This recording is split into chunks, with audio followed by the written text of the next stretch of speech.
All beings are from the very beginning Buddhas.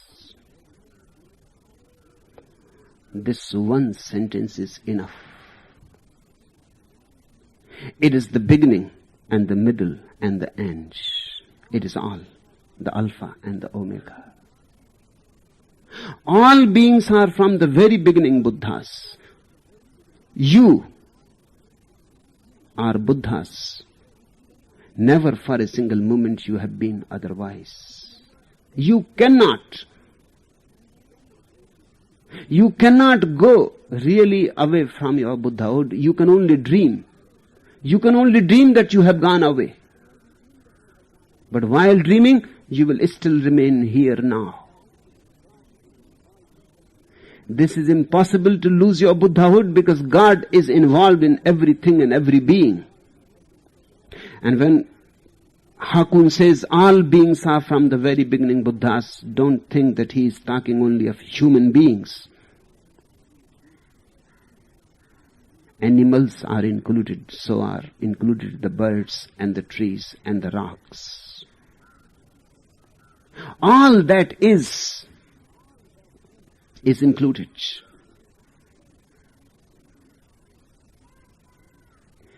The English word being comes from a Sanskrit root bhu. Bhu means that which grows. All that grows is God. The trees grow, the birds grow, the rocks grow. All that grows is God. And everything grows in its own pace. Remember the root of being. The word being is bhu. It simply means that which breathes, that which grows, that which has life. Howsoever rudimentary, howsoever primitive, all is included. All beings are from the very beginning Buddhas. And what is the meaning of a Buddha? Buddha means a consciousness that has come back to itself, is no more wandering in dreams, is no more thinking of future, is no more thinking of past. A consciousness that is not possessed by memories or possessed by imagination. A consciousness that has got rid of the past and rid of the future. A consciousness that has only present. A consciousness that lives in the moment. Utterly here now. Alert, awake, radiant. All beings are Buddhas. Zen people call this single sentence the lion's roar. It is. In a single stroke, Hakuun has delivered you, has saved you from yourselves. There is no more salvation needed. A single statement is enough to release you from all bondage. You are a Buddha. But remember, you are not a Buddha in any special sense. Everybody is. Your dog and your cow and your buffalo and your donkey, everybody is. So don't take it in an egoistic sense that I am a Buddha.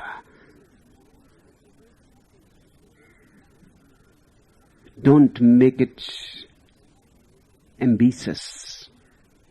Don't go on an ambition trip. All is Buddha.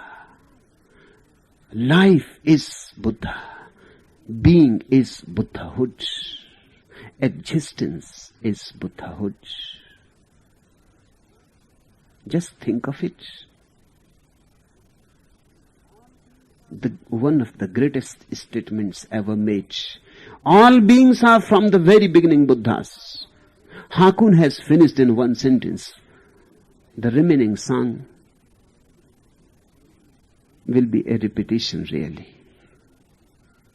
The remaining song will be for those who cannot understand the first statement. It is said, when Hakun was writing this song and he wrote his first sentence, all beings are from the very beginning Buddhas, one of his disciples was sitting there and he said, stop now. Now there is no more to say. He left the room. The disciple left the room. He said, now there is no point. You have finished in the first sentence. This should be the last sentence.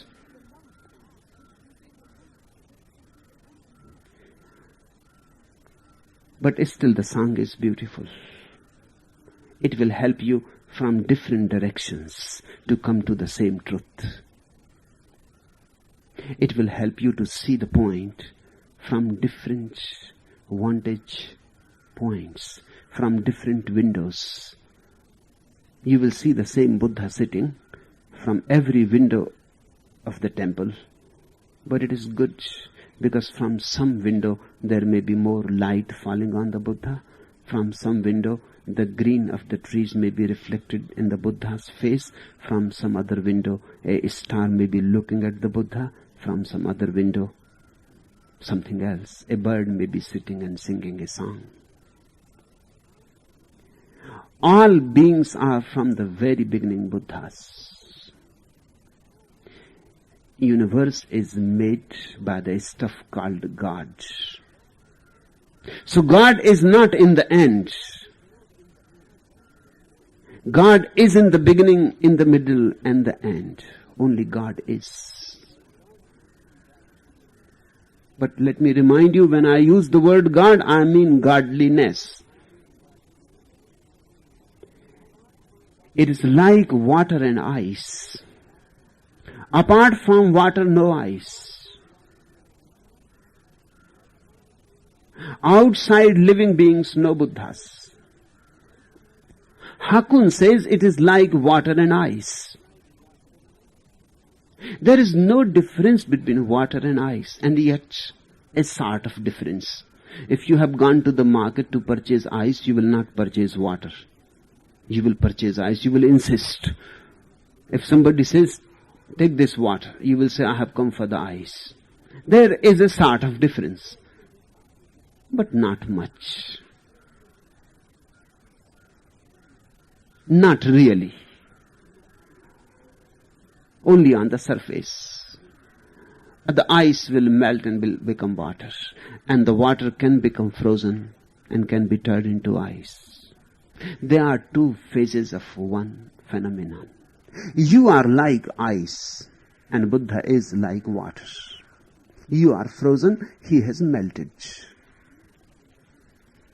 And let me repeat, there is no other alchemy than love to help you melt. Love melts because love is warmth.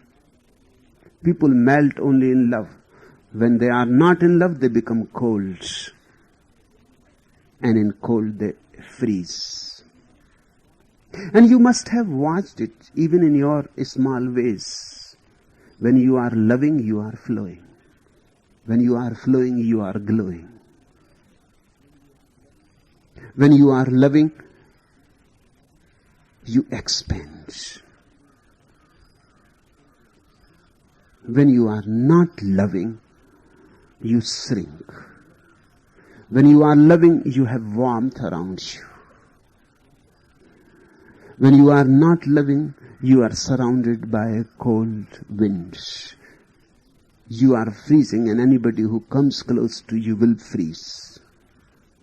There are people, if they look at you with their cold eyes, you will feel a shivering.